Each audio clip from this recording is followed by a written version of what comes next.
Les jeunes victorieux de notre génération, bonjour et que le Seigneur vous bénisse. Nous sommes à la retraite et nous bénissons le Seigneur pour le premier message que le surintendant nous a donné sur la foi. Nous allons donc continuer et nous allons prier d'abord le Seigneur avant d'écouter le message. Nous allons prier. Nous allons nous lever tous et prier ensemble le Seigneur. Levons-nous tous et prions ensemble. Père éternel, Dieu Tout-Puissant, nous te remercions beaucoup pour ta parole qui sauve, qui guérit, qui délivre et qui fait de grandes choses dans la vie de ceux qui l'écoutent. Merci beaucoup parce que tu envoies ta parole pour guérir, tu envoies ta parole pour sauver, tu envoies ta parole pour délivrer et pour éclairer. Je prie que ta parole nous éclaire et que ta parole nous révèle les choses qui sont cachées et des choses dont nous avons besoin pour aller au ciel au nom de Jésus-Christ. Seigneur, nous prions que tu nous révèles effectivement l'objectif pour lequel le Seigneur Jésus est venu dans ce monde, pour nous sauver, pour nous guérir et pour nous sortir des ténèbres, afin que nous puissions aller dans le royaume de Dieu. Nous prions, Seigneur, que tu ouvres notre cœur de compréhension et que tu donnes la compréhension claire de ta parole à tous les jeunes filles et les jeunes garçons qui nous écoutent et qui nous voient en ce moment au nom de Jésus. Dispose notre cœur. Merci Seigneur pour les ossements. Au nom de Jésus, nous avons prié. Dites-moi Amen. Je n'ai pas encore entendu avant de vous asseoir. Dites-moi plus fort Amen. Que Dieu vous bénisse. Vous pouvez vous asseoir. Nous allons voir donc le premier message intitulé « Comment devenir des citoyens du royaume ?» Comment est-ce qu'un être humain qui est né d'un homme et d'une femme et qui est né dans la chair peut devenir citoyen du royaume, le royaume de Dieu? Comment est-ce que c'est possible? Sans plus tarder, nous allons donc prendre notre Bible. Si vous avez vos Bibles, ouvrez vos Bibles ensemble avec moi dans le livre de Matthieu, le premier livre du Nouveau Testament. Matthieu chapitre 3, je vais vous lire à partir du verset 1. Jusqu'au verset 2 d'abord. Matthieu chapitre 3 du verset 1 au verset 2. En ce temps-là, parut Jean-Baptiste prêchant dans le désert de Judée. Qu'est-ce qu'il disait dans sa prédication? Verset 2. Il disait, « Repentez-vous, car le royaume des cieux est proche. » Ça, c'est la déclaration de Jean-Baptiste qui est venu un peu avant l'arrivée de notre Seigneur Jésus. C'est lui qu'on appelle le précurseur. C'est lui qui est venu annoncer la venue de notre Seigneur Jésus dans ce monde. Et dans sa prédication, il a mis l'accent sur quelque chose de très important que je voudrais que vous mentionniez dans votre Bible, dans Matthieu chapitre 3, le verset 2 qui dit, il disait, repentez-vous, car le royaume des cieux est proche. Quand nous allons un peu plus loin, et que nous allons dans le chapitre 4, dans chapitre 4, Matthieu toujours, Matthieu chapitre 4, je lis le verset 17, Matthieu chapitre 4, le verset 17, il est écrit ceci, dès ce moment, Jésus commença à prêcher et à dire, repentez-vous car le royaume des cieux est proche. De la bouche de deux personnes, la vérité est établie. Jean-Baptiste a parlé sur la repentance, Jésus-Christ aussi, avant de commencer son ministère. Comme je l'avais dit, Jean-Baptiste est venu annoncer la venue de notre Seigneur Jésus. Et quand Jésus est venu, effectivement, il n'a pas changé de prédication. Il n'a pas changé d'enseignement. Ce que Jean-Baptiste a dit avant l'arrivée de Jésus, lorsque Jésus lui-même est venu, il a mis l'accent sur ça en disant, dès ce moment et avant même de commencer, en commençant, Jésus a dit, repentez-vous car le royaume des cieux est proche. Comme je le disais tantôt, donc les deux textes que nous venons de lire nous montrent effectivement que Jean-Baptiste et Jésus-Christ ont tous parlé sur le royaume de Dieu. Repentez-vous car le royaume des cieux est proche. Ils ont parlé sur le royaume de Dieu, mais ils ont d'abord dit les préalables, c'est-à-dire ce qu'il faut nécessairement faire pour pouvoir hériter le royaume de Dieu. Le royaume de Dieu est désigné comme le royaume de Dieu, ou encore on peut l'appeler le royaume des cieux, là où se trouve Dieu, là où se trouvent les anges. Le ciel et la terre passeront, mais là où Dieu est, on appelle cela le royaume de Dieu ou le royaume des cieux. Jésus est venu faire quoi? Il est venu, comme je l'ai dit, prêcher. En prêchant, il a dit, repentez-vous. Quand il a rencontré les fils de Zébédée en train de faire la pêche des poissons, il leur a dit, suivez-moi et je vous ferai pêcheurs d'hommes. Dans le verset 19. Mais avant de leur dire de faire la pêche des hommes, il a d'abord parlé sur la repentance et le royaume des cieux. Repentez-vous car le royaume des cieux est proche. Repentez-vous car le royaume de Dieu est proche. Dans les deux versets que nous avons lus tout à l'heure, il y a le royaume de Dieu et il y a également le royaume des cieux. Et il leur disait dans le verset 19, et il leur dit, suivez-moi et je vous ferai pêcheurs d'hommes. Avant d'être pêcheur d'hommes, il faut d'abord la repentance. Alors, qu'est-ce que nous voyons ici? Quand il est venu, Jésus-Christ, bien sûr, il est venu prêcher. Il est venu souffrir à notre place. Il a été crucifié.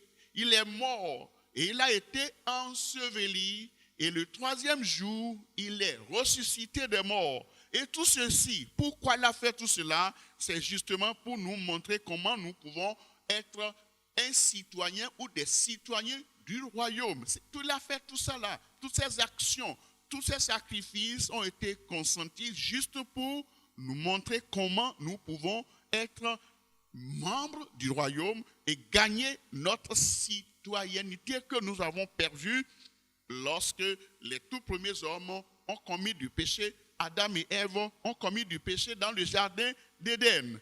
Alors, le royaume des cieux, ou bien le royaume de Dieu, comme vous le voyez, c'est un gouvernement. C'est le gouvernement et la domination de Dieu. C'est là que Dieu domine. Le royaume de Dieu, c'est la place où Dieu est, là où Dieu habite. Alors, chacun de nous, chaque croyant, où qu'il soit sur la terre ici, a des règles. Lorsque quelqu'un veut vivre dans un royaume, il y a les règles de ce royaume. Et nous devons nécessairement suivre les exigences de ce royaume pour vivre et pour être en paix avec les autorités. Alors, pour être un citoyen du pays, il faut remplir certaines conditions. Il faut remplir certaines exigences. Alors, des documents, par exemple, doivent être bien remplis. Et des procédures appropriées également sont nécessaires si nous voulons être un citoyen permanent du royaume ou d'un pays. Alors Christ est venu alors dans le pays, du haut des cieux, sur la terre, pour nous présenter le royaume de Dieu. C'est pourquoi nous voyons ici, il disait, repentez-vous repentez-vous car le royaume des cieux est proche. C'est là l'objectif que Jésus est venu est venu atteindre. Alors, la citoyenneté, c'est-à-dire pour être membre du royaume de Dieu, c'est ouvert à tout le monde, sans distinction d'âge, sans distinction de sexe, sans distinction de culture ou d'origine. Tout le monde peut être sauvé, tout le monde peut bénéficier du salut, c'est-à-dire l'entrée dans le royaume de Dieu. Si seulement si nous sommes sauvés, nous sommes purifiés et que nous menons une vie agréable à Dieu.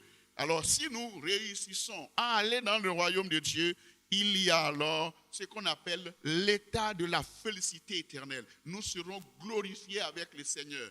Et je prie qu'à partir d'aujourd'hui, que le Seigneur nous compte parmi ceux qui iront au ciel au nom de Jésus. Dites-moi Amen. Je prie que Dieu te compte, toi en particulier, mon frère, ma soeur, que Dieu te compte parmi les bénéficiaires du royaume de Dieu au nom de Jésus.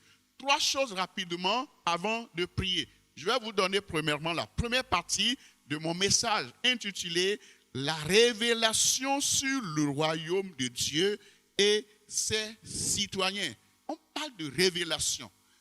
La révélation, c'est effectivement, comme dit, révèle-moi, montre-moi. La révélation, montrer à quelqu'un ce que la personne ne connaît pas, c'est ce qu'on appelle révéler à quelqu'un la chose. Donc, la révélation du royaume, sur le royaume et le royaume de Dieu et des citoyens. Donc, la révélation sur le royaume de Dieu et ses citoyens. Retournons encore dans les livres de Matthieu que je venais de vous lire. Dans Matthieu chapitre 3, je vais lire à partir du verset 1. Matthieu chapitre 3, verset 1 qui dit « En ce temps-là parut Jean-Baptiste prêchant dans le désert de Judée. Il disait « Repentez-vous car le royaume des cieux est proche. » Il parle ici du royaume des cieux.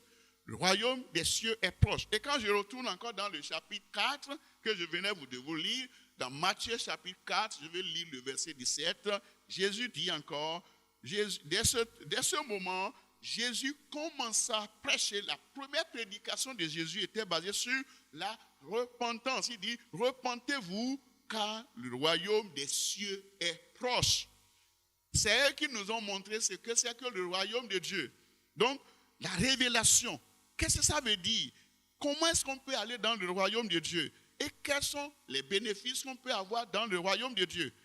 En parlant sur le royaume de Dieu, Jean-Baptiste et Jésus-Christ, tous les deux, sont venus donc nous révéler tout ce que nous devons faire pour entrer dans le royaume de Dieu en tant que citoyens du royaume de Dieu.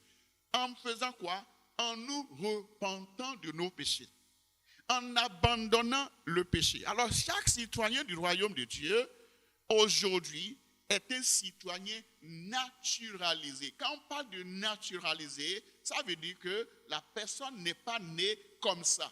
Naturalisé veut dire quoi? La personne était née pécheur ou pécheresse, comme vous le voyez, et maintenant la personne a été transformée. La personne on a donné une nature divine à la personne. Donc nous sommes naturalisés. Quand on rentre dans le royaume de Dieu, on devient un citoyen naturalisé. Je prends un exemple de quelqu'un qui est né dans un pays et il a le nom, il est né dans un pays, on sait que son jugement, son acte de naissance date que la personne est de tel pays A. Mais la personne va dans un autre pays B et le pays qui l'accueille, le pays d'accueil qu'on appelle le pays où on l'accueille, le naturalise. Il lui donne encore une autre nature, c'est-à-dire une autre nationalité. Alors, qu'est-ce que ça veut dire? Nous, jeunes garçons, jeunes filles, nous sommes nés dans le péché, nous sommes nés dans l'iniquité. Nos mamans, nos papas nous ont mis au monde dans le péché. Et qu'est-ce que Dieu a fait pour nous? Il a envoyé Jésus-Christ sur la terre pour nous annoncer la parole de Dieu, pour nous prêcher. Il nous dit, repentez-vous car le royaume des cieux est proche. Ça veut dire quoi?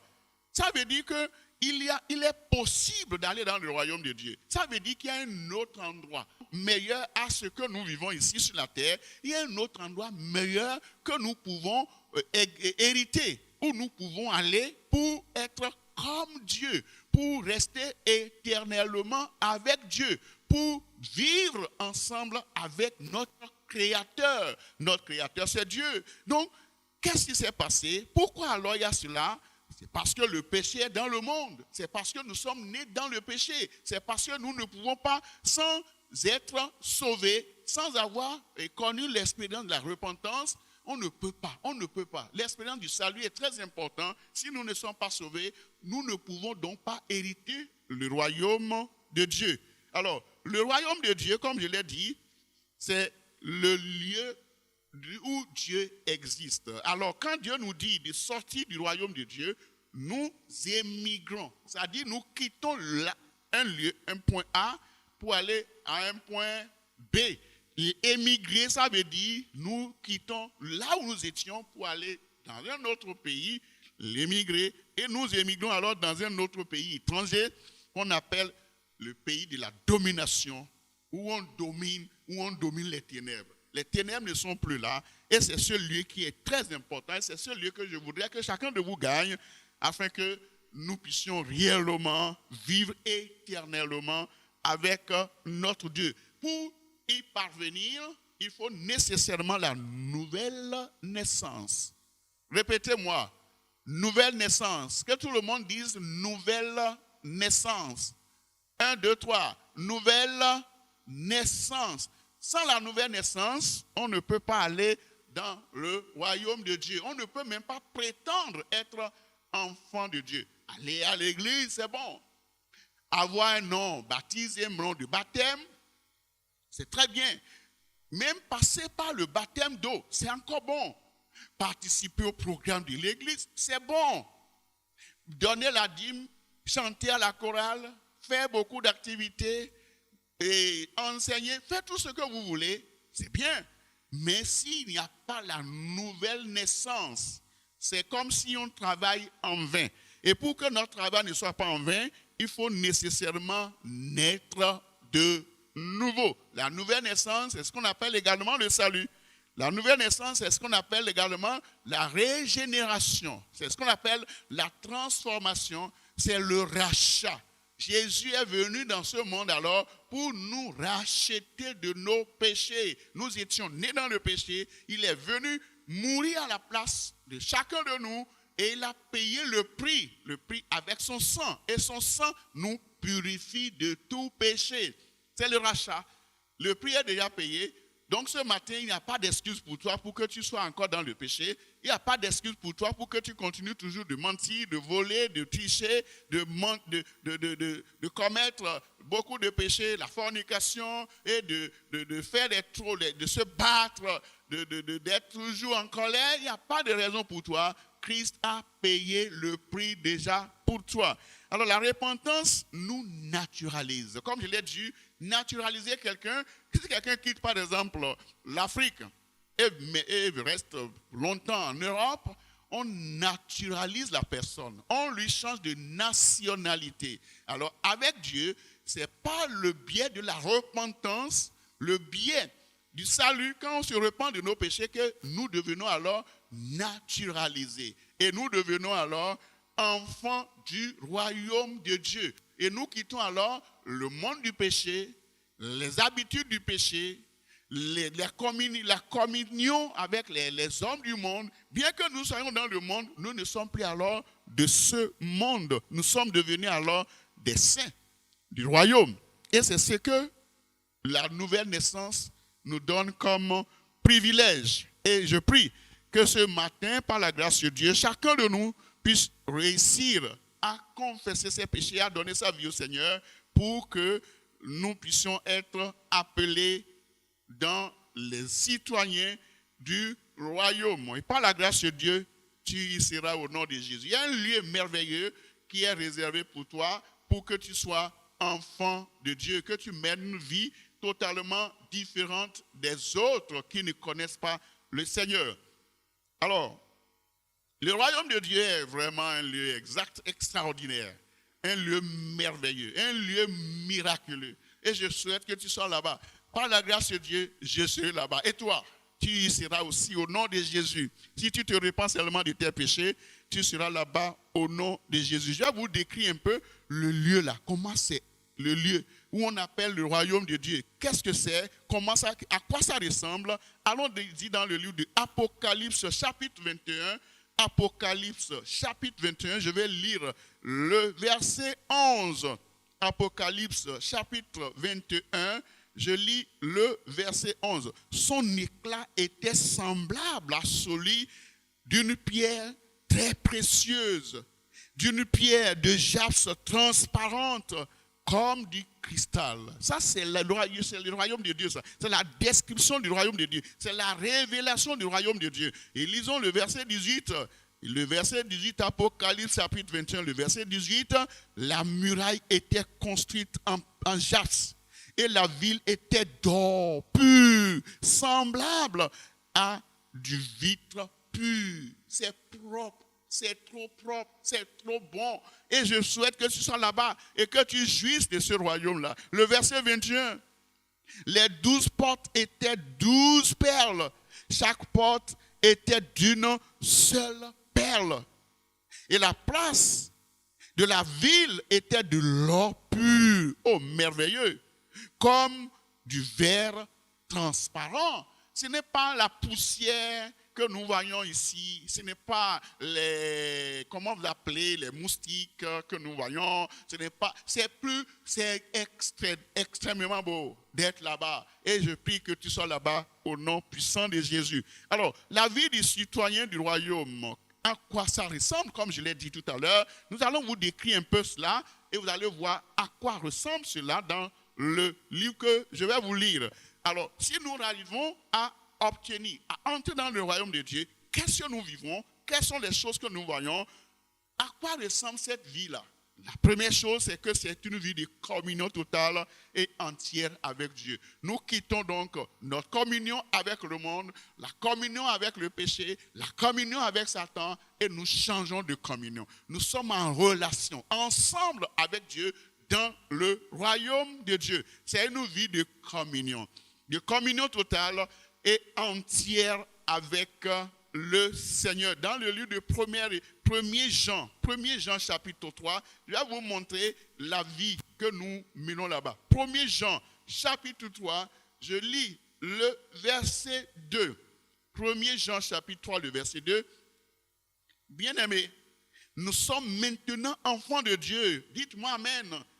J'ai dit, dis-moi amen par la grâce de Dieu. Quand tu te repens de tes péchés, tu deviens enfant de Dieu. Merveilleux, merveilleux, extraordinaire. On n'est plus enfant de Satan. Alors, bien-aimés, où sont les bien-aimés dont je parle? Levez la main si vous me voyez. Les bien-aimés, vous êtes où? Bien-aimés, dis-moi bien-aimé. Dis à celui qui est à côté de toi, mon bien-aimé, ma bien-aimée. Répétez cela une fois encore. Bien-aimé, ensemble, dites-le moi, je vais entendre. Bien-aimé. C'est à vous que s'adresse cette parole. Écoutez très bien, bien-aimés, nous sommes maintenant que nous écoutons cette parole, nous sommes maintenant enfants de Dieu. Et ce que nous serons n'a pas encore été manifesté. Mais nous savons que, par la grâce de Dieu, lorsque cela sera manifesté, nous serons semblables. Nous serons comme semblables à lui, parce que nous le verrons tel qu'il est. Oh, que c'est bon de voir le Seigneur, de voir Jésus tel qu'il est. On a parlé de lui, on ne l'a pas vu face à face. Mais lorsque tu seras dans le royaume de Dieu, tu vas voir Jésus. Tu vas le voir, il va t'attraper, il va te dire, viens, mon petit garçon, que Dieu te bénisse. Qu'est-ce que tu as? Qu'est-ce que tu veux? Il n'y a plus là travail. Je vais à l'école, je vais étudier, je vais chercher des points, je vais faire ceci, j'ai faim, j'ai soif. Il n'y a plus ça là-bas. On est heureux toute la vie. Il faut tout faire pour aller dans le royaume de Dieu afin d'être en communion avec Dieu. Deuxième chose, la vie que nous menons, lorsque nous vivons, lorsque nous rentrons dans le royaume de Dieu, deuxième chose, c'est une vie de repos. On est en paix. On est en paix, le repos, non seulement ici, mais le repos éternel. Ah, c'est très merveilleux. Hein? Allons-y dans le livre de Apocalypse, chapitre 14. Je vais lire le verset 13. Apocalypse, chapitre 14. Je lis le verset 13 qui nous montre. Et j'entendis du ciel une voix qui disait, écris, heureux dès à présent les morts qui meurent dans le Seigneur. Oui, dit l'Esprit, afin qu'ils se reposent. Ceux qui meurent dans le Seigneur se reposent, afin qu'ils se reposent de leurs travaux, car leurs œuvres les suivent. Ceux qui sont nés de nouveau, vos œuvres vont vous suivre et vous aurez le repos éternel. Le repos éternel, merveilleux. La troisième vie que nous allons voir, c'est la vie pleine de connaissance. Ce que vous ne connaissez pas ici, c'est qui vous échappe. Ah, qu'est-ce que je ne connais pas? Dieu va vous faire révéler beaucoup de choses et vous allez connaître beaucoup de choses que vous ne connaissiez pas. Dans 1 Corinthiens chapitre 13, le verset 12, la vie de connaissance. Le verset 12, 1 Corinthiens chapitre 13, le verset 12 qui dit, aujourd'hui, nous voyons au moyen d'un miroir, d'une manière obscure. Mais alors, nous verrons, pas aujourd'hui, d'accord, nous voyons un peu flou maintenant, mais demain, lorsque nous serons dans le royaume de Dieu, mais alors nous verrons face à face. Face à face. Dites-moi face à face. Face à face avec le Seigneur. Aujourd'hui, je connais en partie, mais alors, je connaîtrai comme j'ai été connu. Celui qui m'a sorti de mes péchés va me révéler beaucoup de choses que je ne connais pas. Quatrième vie, quatrième manière de vie, c'est une vie de sainteté. La vie de pureté. Sanctifie-les par ta parole, ta vérité. Ta parole est la vérité. Nous allons mener une vie sans péché, une vie sans faute, une vie pure. Cinquième chose, c'est une vie de joie. Ah, la joie sera là-bas partout, par la grâce de Dieu. Dans Apocalypse, je vais vous lire cela, chapitre 21. Apocalypse, je vais lire chapitre 21 pour vous montrer la vie de joie. Le verset 4. Apocalypse chapitre 21, le verset 4, et il essuiera toutes les larmes. Ah, gloire à Dieu. Il essuiera toutes larmes de leurs yeux. Et la mort ne sera plus. Et il n'y aura plus ni deuil, ni cri, ni douleur, car les premières choses ont disparu. Il n'y aura pas la mort là-bas. Dès qu'on meurt ici et qu'on quitte ce monde, on se retrouve au ciel. Et il n'y a plus une deuxième mort. Pour ceux qui sont déjà nés de nouveau une fois, il n'y a plus de deuxième mort. Et alors, cinquième chose, la vie, la cinquième chose que nous allons voir, c'est une vie de service. Service, ça veut dire que nous servons le Seigneur. Et à tout moment, nous sommes au service du Seigneur. Dans Apocalypse chapitre 22, le verset 3, Apocalypse chapitre 22, le verset 3, la vie du service. Apocalypse chapitre 22, je vais lire le verset 3 qui dit, il n'y aura plus d'anathème, plus de malédiction. Le trône de Dieu et de l'agneau sera dans la ville. Ses serviteurs, toi et moi, nous qui avons servi le Seigneur, ses serviteurs le serviront et verront sa face. Nous qui avons servi le Seigneur, Dieu nous bénira et nous allons rester ensemble avec lui jusqu'à la fin du temps au nom puissant de Jésus. Sixième chose, une vie d'abondance. L'abondance. Rien ne va vous manquer. Le verset 6, Apocalypse chapitre 22, le verset 6, l'abondance. Répétez-moi, abondance. Et il me dit, ces paroles sont certaines et véritables. Et le Seigneur, le Dieu des esprits, des prophètes, a envoyé son ange pour montrer à ses serviteurs les choses qui doivent arriver bientôt. L'abondance, septième chose, c'est une vie de gloire. La gloire de Dieu sera avec vous. Huitième chose, la vie d'adoration. Vous allez adorer le Seigneur. Nous serons là-bas ensemble par la grâce de Dieu au nom de Jésus-Christ. Je vais passer au deuxième point rapidement.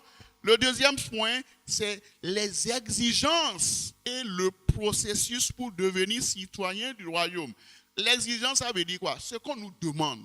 Ce qu'on nous demande de faire pour que nous devenions citoyens du royaume. Les exigences et le processus pour devenir des citoyens du royaume.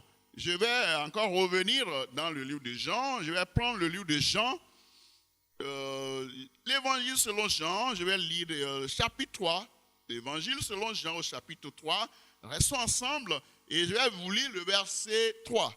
Et ici, c'est la conversation, l'entretien de Nicodème avec notre Seigneur Jésus-Christ dans Jean chapitre 3, verset 3, qui dit, Jésus lui répondit, en vérité, je te le dis, si un homme ne naît de nouveau, il ne peut voir le royaume de Dieu. Si tu ne nais de nouveau, si en tant que croyant, tu dis membre de l'église, bien sûr, ou bien pécheur, ou bien rétrograde, si tu as laissé Jésus, tu ne peux pas voir le royaume de Dieu.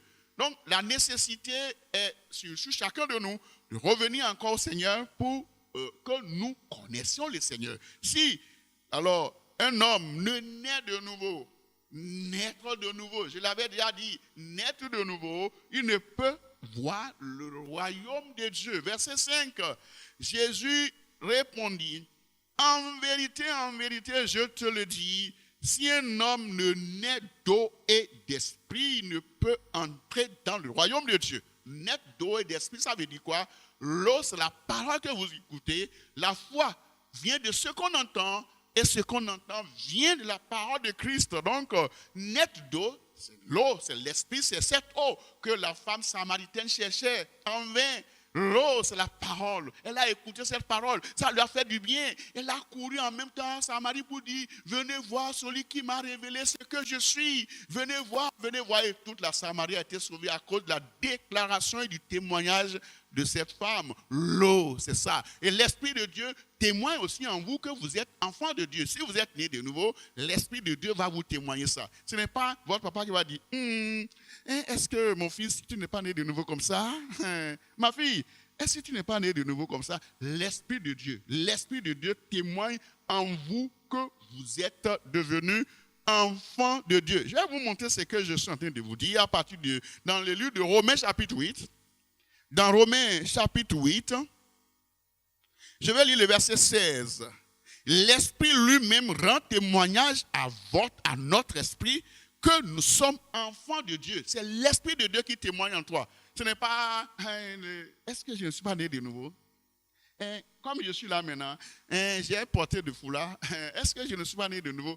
Pasteur, est-ce que je suis né de nouveau? Non, ce n'est pas le pasteur qui a fait l'œuvre, c'est le Saint-Esprit, et le Saint-Esprit va te révéler effectivement que tu es né de nouveau. Ça va venir dans ton cœur. Toi aussi, tu auras l'assurance que c'est ça. Je sais, je suis convaincu que je suis né de nouveau. Ce n'est pas ce que les gens disent qui est important, mais c'est que le Saint-Esprit te révèle, c'est ça qui est le plus important. Alors, tous ceux qui désirent entrer dans le royaume de Dieu doivent nécessairement naître de nouveau.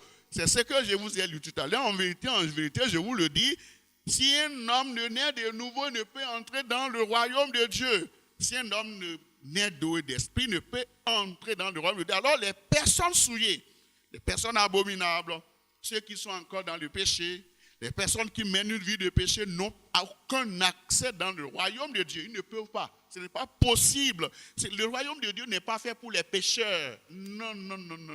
C'est pour ceux qui sont nés de nouveau, qui ont donné leur vie au Seigneur et qui appartiennent à Dieu. On ne peut pas être dans l'alcool, dans la drogue, dans la cigarette, dans le mensonge, dans la fornication, dans l'idolâtrie, dans la colère, dans la magie, dans les comment on appelait ça, les excès de table, la gourmandise, dans le mensonge, dans les sociétés secrètes et prétendre être enfant de Dieu. Il faut laisser toutes ces choses pour que tu puisses bénéficier du royaume de Dieu. Alors, pour aller dans le royaume de Dieu, le processus, c'est la repentance. La repentance, alors, est une exigence centrale. Sans ça, tu ne peux pas. C'est une obligation. Et c'est primordial, central pour tout futur citoyen du royaume de Dieu. La repentance également, c'est le changement qui s'opère dans l'attitude du pénitent. Qui est le pénitent? Le pécheur. C'est une attitude, c'est-à-dire, c'est un changement qui s'opère dans ton attitude. Tu disais, je ne pouvais pas faire ça, mais maintenant, l'attitude change. À la place de la haine, il y a l'amour. À la place des chagrins, est-ce que je vais bien, j'ai ceci, les plaintes, les murmures, tout ça là, ça change. Et la joie est là, stable. La joie est là, la paix du cœur est là, la patience est là. Et on supporte, on endure, même quand les persécutions sont là, on endure. Alors, la repentance, c'est quoi encore? C'est de se détourner de ces mauvaises voies. C'est de laisser ce que nous faisions avant et de revenir à Christ. C'est ce qu'on appelle repentance. C'est le retour, c'est le fait demi-tour de ces mauvaises voies vers le vrai chemin, c'est-à-dire le royaume de Dieu. Dans le livre de Ésaïe, le prophète Ésaïe, chapitre 55, je lis le verset 7 pour vous faire un point sur ce qu'on appelle repentance. Ésaïe 55, le verset 7 qui dit que le méchant abandonne. Premièrement, c'est ça. abandonne sa voie. Je vais abandonner. Je ne veux plus ça. Abandonner quelqu'un, ça veut dire je ne retourne plus à la chose. Et l'homme d'iniquité s'est pensé. Et tu penses là maintenant, quand je vais quitter ici maintenant, j'irai voir mon copain là. Ça, c'est les mauvaises pensées. Quand je vais quitter ici, j'irai voler. C'est les mauvaises pensées. Et pourquoi il m'a fait ça? Il va mourir. C'est les mauvaises pensées. L'homme d'iniquité s'est pensé qu'il retourne. C'est ça qu'on appelle repentance. Le retour retourne à l'Éternel qui aura pitié de lui. C'est ça qui est important. Quand tu reviens à l'Éternel et que tu confesses tes péchés, il te pardonne. L'homme peut te dire, je t'ai pardonné, hein. Mais demain il va te dire, tu crois que j'ai oublié ce que tu m'as fait hier là? Je n'ai pas oublié, hein. Ça c'est l'homme. Mais quand tu reviens à Dieu et que tu fais le retour vers le Seigneur, il te pardonne et il oublie. À notre Dieu qui ne se lasse point de pardonner. Il n'est pas fatigué de pardonner. Et ce matin, il va te pardonner. Et pendant toute cette retraite, tu auras la joie du salut, la joie totale. Et tu iras à la maison avec un très, très, très bon témoignage de ta bouche au nom de Jésus. Proverbe, le livre de Proverbes chapitre 28. Proverbe chapitre 28, je vais lire le verset 13. Proverbe chapitre 28, je lis le verset 13. Celui qui cache ses transgressions ne prospère point, mais celui qui les avoue et les délaisse obtient miséricorde. Celui qui cache. On dit, quand je vais vous dire maintenant de vous lever pour prier, il y a des gens qui vont dire, je n'ai pas péché, je n'ai pas tué de fourmis, hein. Je n'ai jamais fait quelque chose. Hein. Ah, mais tu mens, mais tu fais la fornication, tu cherches des jeunes filles, et toi-même tu cherches les jeunes garçons, et tu dis, je n'ai pas péché, tu es un pécheur. Il faut te repentir, n'argumente pas. Quand la parole de Dieu vous est adressée, la Bible a dit, n'endurcissez pas votre cœur. Je vous donne le témoignage d'une sœur. Elle est venue à l'église une fois, je l'ai évangélisée, elle est venue. Elle venait, elle ne priait pas. Mais un jour, j'ai dit, ouvrez la bouche et priez. Et pour la première fois, elle a fermé les yeux, elle a commencé par prier. Elle m'a dit, avant de venir, qu'elle était malade. Il a dit de venir. Quand elle va écouter la parole, elle sera guérie. Elle dit, mon enfant est malade. J'ai dit, amène-moi l'enfant, je vais prier pour lui. Quand j'ai fini, j'ai dit, fermez les yeux et priez. Elle a fermé les yeux, elle a dit, et c'est elle qui a témoigné. Elle a dit, pour la première fois dans sa vie, elle a fermé les yeux, elle a prié. Et dès qu'elle a fermé les yeux et qu'elle a prié, le Seigneur l'a délivrée de ses péchés. Elle est sauvée d'un coup, en même temps. Et elle qui me disait, je suis malade, mon enfant est malade, elle a oublié qu'elle est venue avec son enfant. Elle est venue me dire, pasteur, oh, je suis sauvée, je suis contente. Hein? Oh, vraiment, j'ai prié aujourd'hui. Et elle m'a témoigné que pour la première fois, elle a fermé les yeux pour prier. Et j'ai dit, et l'enfant qui est malade, l'enfant, oh, j'ai même oublié. Je suis dans la joie tellement que j'ai oublié que mon enfant était malade.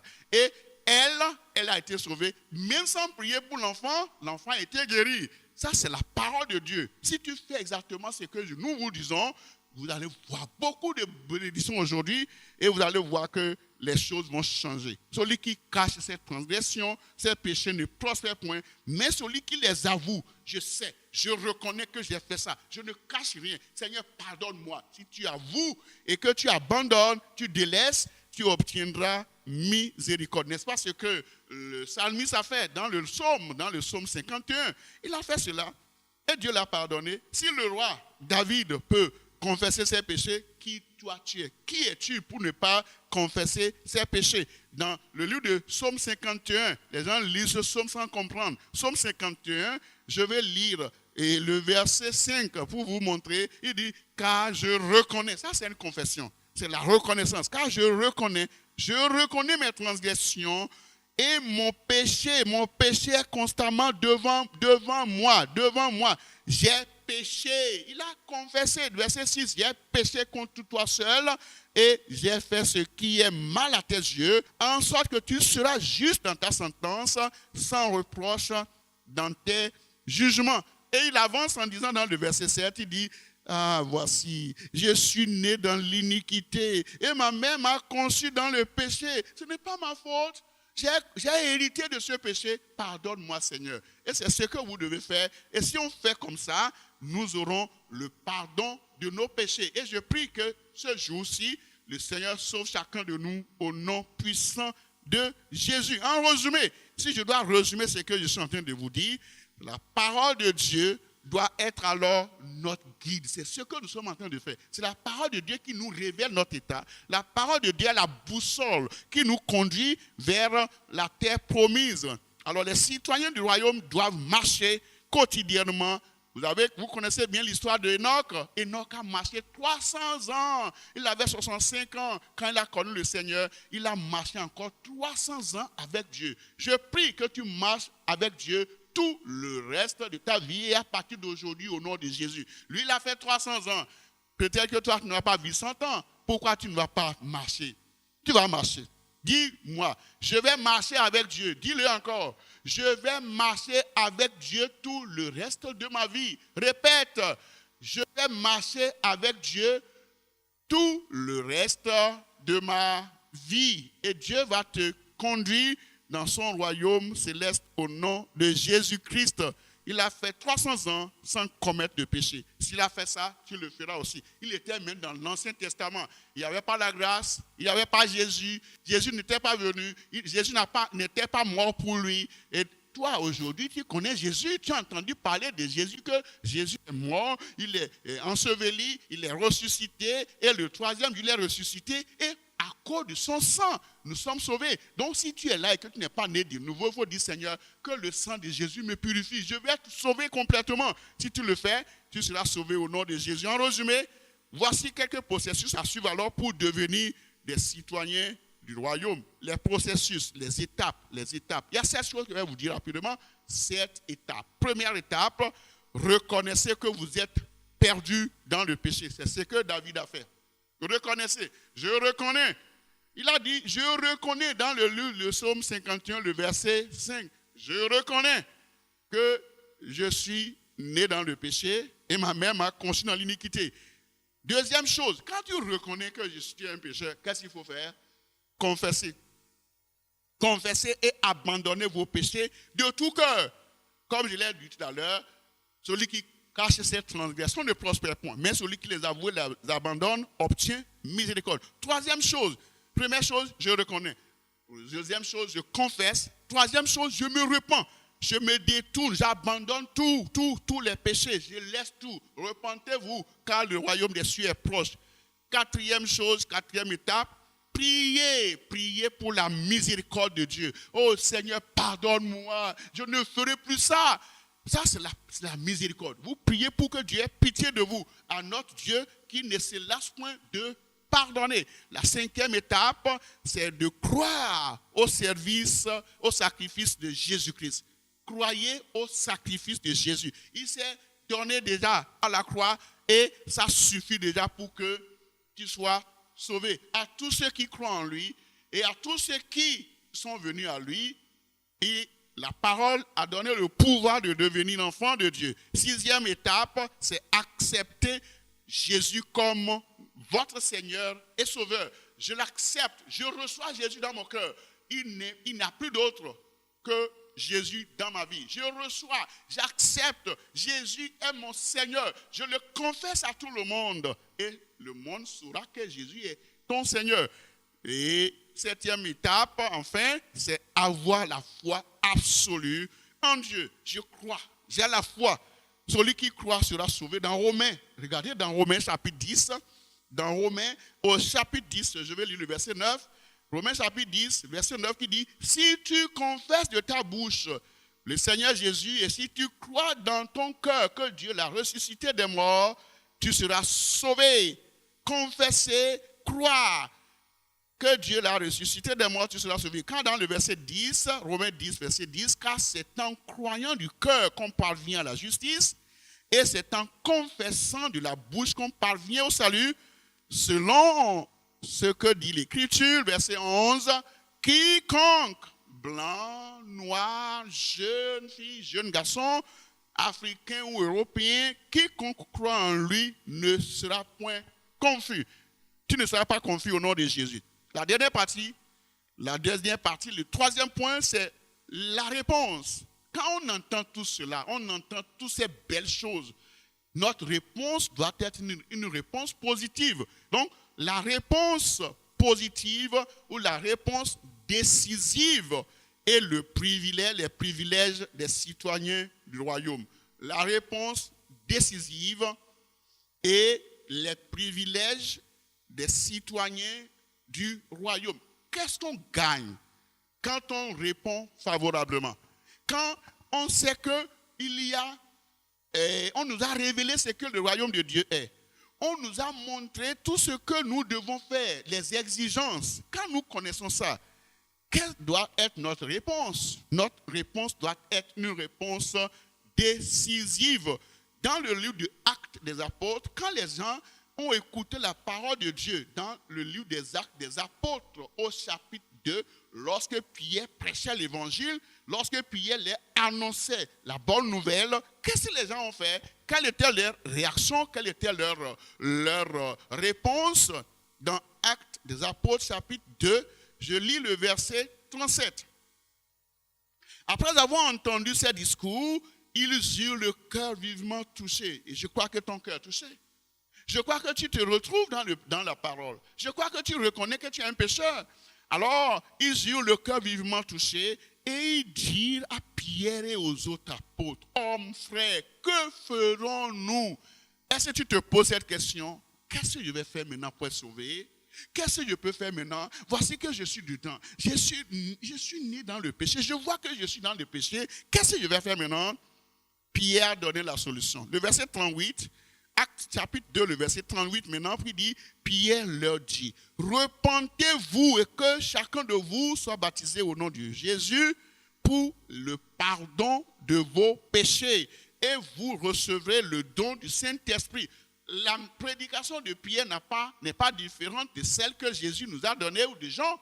Jean dit la même chose, Jésus est revenu pour dire la même chose, les apôtres nous répètent la même chose. Repentez-vous, c'est tout. C'est la seule chose qu'il faut faire pour hériter, pour avoir le royaume, les bénédictions, c'est-à-dire les privilèges du royaume. Alors, qu'est-ce que nous devons faire? Nous devons donner une réponse positive pour obtenir le pardon de nos péchés. Et au nom puissant de Jésus, nous aurons le pardon définitif. Et prier également avec beaucoup de passion. Je me repens. Je prie, Dieu, donne-moi le salut. Je prie, je ne regarde pas les autres, mais je prie et ce que je demande, c'est ce que Dieu me donne. Je me rappelle quand j'étais né de nouveau. Le jour-là, je vais vous dire la date, c'était le 20 mars 1988. J'étais là, étudiant, coureur de jupons, j'allais à gauche, j'allais à droite, et puis j'ai fait beaucoup de pagailles. Quand le Seigneur, j'allais à l'église, je n'étais pas né de nouveau, j'écoutais la parole. Mais ce jour-là, on nous a parlé sur la restitution. Ah, restitution? C'est quoi la restitution? Et le pasteur qui parlait ce jour-là, c'est comme s'il m'avait vu, quoi. C'est comme s'il a dormi avec moi. Et il dit, vous avez des filles, des jeunes garçons, et ceci. Il a mélangé tout le monde. Et il y a un monsieur devant moi qui avait 4 femmes.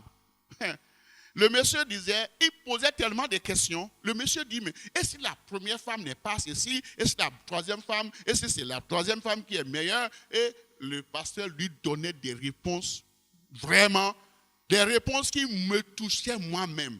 Et moi-même, j'étais dans le cas. J'avais des copines. Comment je vais faire cette affaire-là maintenant?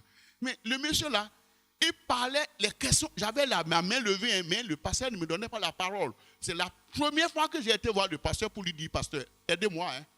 Moi-même, je suis dans le cas. Il a dit, bon, ok, quelle est ta situation? Et j'ai donné. Je parlais, hein, je n'avais plus honte de dire ce que je faisais. Hein, je lui ai tout dit. Et j'ai dit, mais écoutez, et puis même, j'avais déjà fait des choses comme ça. J'ai même une femme là qui doit avoir fait un enfant déjà. Elle a dit, hey, maintenant tu as payé la dot, tu as fait ceci. Elle dit rien de tout ça. Elle a dit, tu vois, tu es un pécheur. Repends-toi et va faire la restitution. Et Dieu va te sauver. Je vous dis, c'est le jour-là, j'ai reçu quand même une massue dans mon cœur. Et j'ai dit, à partir d'aujourd'hui, c'est terminé ça. Je ne fais plus ce genre de choses. Je suis sorti de là-bas, il a prié pour moi. Et j'ai dit, Seigneur, pardonne-moi. Je ne ferai plus ça. Je pleure le jour-là. J'ai dit, donc ce que je faisais là n'est pas bien. Oh Seigneur, pardonne-moi, pardonne-moi. Alors, qu'est-ce qu'il faut demander? Il faut demander pardon et faire vos restitutions. S'il y a des choses que vous aviez volées, il faut les restituer. Zaché, quand le Seigneur Jésus est rentré dans sa maison, les gens disent, oh, Jésus, tu as pris un mauvais chemin. Hein? Ce Zaché-là, c'est lui qui ramasse notre argent. C'est lui qui nous voit dans le pays. Et c'est dans sa maison que toi tu vas. Va chez un autre. Le Seigneur est allé chez Zaché. Et quand il est rentré dans sa maison, il n'a rien dit. Il n'a pas pipé mot. Il a regardé les sièges de Zaché. Mais c'est joli, hein? Il a regardé les chaînes de télévision, tout ce qu'il a déposé, les meubles et tout. Et Zaché a compris. Sans avoir encore prêché, puisqu'il a accepté Jésus dans sa maison, le Seigneur, l'Esprit de Dieu l'a touché. Il a dit dans le livre de Luc chapitre 19, le verset 8, que je vais vous lire. Dans Luc chapitre 19, le verset 8, il disait, mais Zaché se tenant debout devant le Seigneur lui dit, voici Seigneur, je donne aux pauvres la moitié de mes biens. Et si j'ai fait tort de quelque chose à quelqu'un, je lui rends le quadruple. 4 fois. Si j'ai volé un bic, je vais retourner 4. Si j'ai volé 5, je vais voler, alors si je vais multiplier 5 fois 4, ça fait 20. Donc voilà un peu ce que Zaché a fait. Et le Seigneur dit, oh, félicitations. Jésus lui dit, le salut est entré aujourd'hui dans cette maison parce que celui-ci aussi est le fils d'Abraham. C'est ça, c'est les premières bénédictions. C'est ça, ce qu'on appelle les premiers privilèges. Car le Fils de l'homme est venu chercher et sauver ce qui était perdu. Si tu es perdu aujourd'hui, là où tu es là, le Seigneur va te sauver. Il va te délivrer de tes péchés. Il va te délivrer de tous les liens du péché, de ce qui te fait tomber. Tu pleures, tu finis de commettre le péché. Tu dis, oh, pourquoi Dieu fait ça? Dieu va te sauver. Il va te délivrer aujourd'hui au nom puissant de Jésus. Alors, en tant que citoyen du royaume, quels sont nos privilèges? En tant que citoyen du royaume, nous bénéficions de quoi? Rapidement, je vais vous dire nos privilèges. Premier privilège, le privilège de Dieu. Ça veut dire quoi? Il y a d'abord la préservation. Dieu est avec nous et il nous préserve. Il y a le privilège d'hériter le royaume de Dieu, d'être en communion avec le Seigneur. Deuxième chose, nous avons la préservation perpétuelle. Dieu préserve notre vie. Je vais vous montrer, ça c'est important, hein, dans le livre de 2 Timothée chapitre 4, dit 2 Timothée chapitre 4, le Seigneur nous préserve. Le verset 18, 2 Timothée chapitre 4, le verset 18 qui dit, le Seigneur me délivrera de toute œuvre mauvaise et il me sauvera pour me faire entrer dans le royaume céleste. À lui soit la gloire au siècle des siècles et que tout le monde dise Amen. Ça c'est un privilège. La préservation. Il y a la présence parfaite de Dieu. Tous les jours, Dieu sera présent à côté de toi. Si tu traverses les eaux, Dieu est avec toi. Si tu traverses le feu, Dieu est avec toi. Il y a également la prospérité. Tu seras prospère. Bénédiction à gauche, bénédiction à droite. Tu seras prospère dans tout ce que tu fais au nom de Jésus. Il y aura également la promotion. Ceux qui sont en classe de terminale, ceux qui veulent aller à l'examen, réussite pour vous au nom de Jésus. Succès pour tout le monde. Ceux qui sont dans les classes intermédiaires, le Seigneur vous donnera la promotion. Vous serez la tête et non la queue. Il y aura également le paradis préféré. Vous serez au paradis. Vous serez au paradis. Dites-moi paradis. Dites-moi paradis. Lorsque le brigand était à la croix du calvaire, avec Jésus, l'un à droite, l'autre à gauche, l'un se moquait de Jésus. Sauve-toi, sauve-nous, sauve-toi, sauve-nous. L'autre dit, ne dis pas des choses comme ça. Pourquoi tu parles comme ça? Nous savons que ce que nous avons fait mérite le châtiment. Seigneur, lorsque tu viendras dans ta gloire, souviens-toi de moi. Et le Seigneur lui a dit quoi? Ce n'est pas quand je vais venir, mais aujourd'hui. Dites-moi aujourd'hui. Dites-moi aujourd'hui. Aujourd'hui, tu seras avec moi. Où? Au paradis. Mon frère, ma soeur, si tu crois en ce que tu écoutes, tu seras au paradis aujourd'hui. Le paradis, c'est la cité céleste pour réserver aux saints. Alors, les privilèges ne concernent pas les citoyens qui mènent une vie de haut, de bas, mais les citoyens qui demeurent. Restez toujours là.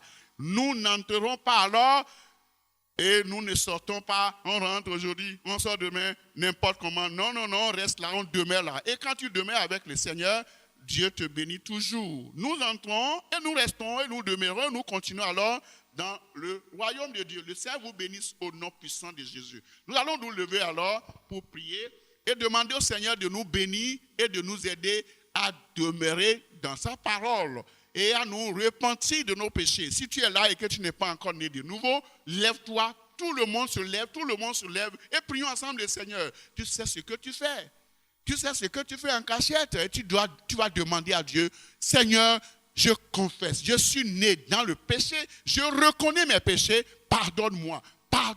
Prie et confesse tes péchés, reconnais que tu es d'abord un pécheur, confesse tes péchés, demande à Dieu de te pardonner, détourne-toi de tes péchés et prie que Dieu te délivre et crois qu'en priant, le Seigneur te pardonne automatiquement et tu seras guéri et tu seras sauvé au nom de Jésus. Au nom de Jésus, nous prions. Que tout le monde dise Amen. Dites Amen. Alors si vous êtes là et que vous n'avez pas encore donné votre vie au Seigneur et que vous voulez sortir de vos péchés, je vous prie gentiment de lever vos mains. Puisque nous sommes debout, lève la main, lève bien la main, identifie-toi et dis Seigneur, me voici. Je n'ai plus rien à te cacher. Lève la main et tu vas prier. Pour répéter ce que je vais te dire, tu vas dire, Seigneur Jésus, je reconnais que je suis né dans le péché. Ma mère m'a conçu dans l'iniquité. Je reconnais que je suis pécheur. Je sors de mes péchés aujourd'hui. Je me détourne de mes péchés. Je viens à toi. Seigneur, je prie que tu me pardonnes. Pardonne-moi mes péchés. Délivre-moi de mes péchés. Délivre-moi des liens du péché. Je t'accepte et je te reçois comme mon Seigneur et Sauveur. Et à partir d'aujourd'hui, je prie que tu m'accordes la grâce de ne plus retourner dans mes péchés. Je demande, Seigneur, que tu m'acceptes et que tu m'accordes la grâce de vivre éternellement, de marcher éternellement avec toi. Merci beaucoup parce que tu m'as exaucé, que l'Esprit de Dieu témoigne à mon esprit que je suis sauvé. Merci Seigneur de m'avoir sauvé. Au nom de Jésus, j'ai prié. Amen. Les suivants n'ont qu'à prendre en charge tous ceux qui ont levé leurs mains et qui se sont donnés à Christ. Vous allez prendre leur nom, vous allez prendre leur adresse, leur numéro de téléphone et vous allez prendre soin d'eux. Jusqu'à la fin de la retraite, ils sont citoyens du royaume. Que Dieu vous bénisse. Je vais prier pour tout le monde maintenant. Tout le monde, vous êtes toujours debout, je vais prier pour vous. Père, au nom de Jésus, je te remercie beaucoup pour la parole que tu nous as adressée ce matin. Merci beaucoup pour la révélation du royaume. Tu nous as dit, repentez-vous, car le royaume des cieux est proche. Jean l'a dit, Jésus l'a répété, les apôtres aussi l'ont dit. Nous prions, Seigneur, que tous ceux qui sont encore dans les liens du péché sortent définitivement aujourd'hui. Et que Dieu les compte parmi tous les citoyens du royaume au nom puissant de Jésus. À partir d'aujourd'hui, que l'Esprit de Dieu témoigne en leur esprit qu'ils sont devenus enfants de Dieu et qu'ils marchent quotidiennement, qu'ils marchent avec ferveur et foi, désormais avec le Seigneur, comme Enoch a marché pendant 300 ans, qu'il marche avec Dieu tout le reste de leur vie jusqu'à ce que la mort vienne les chercher au nom de Jésus. Et à la fin de leur vie, qu'ils puissent hériter le royaume de Dieu et que tous les privilèges réservés aux enfants et aux citoyens du royaume leur soient accordés au nom de Jésus. Je te remercie beaucoup parce que tu l'as déjà fait. Au nom puissant de Jésus, nous avons prié. Dites-moi Amen. Que Dieu vous bénisse.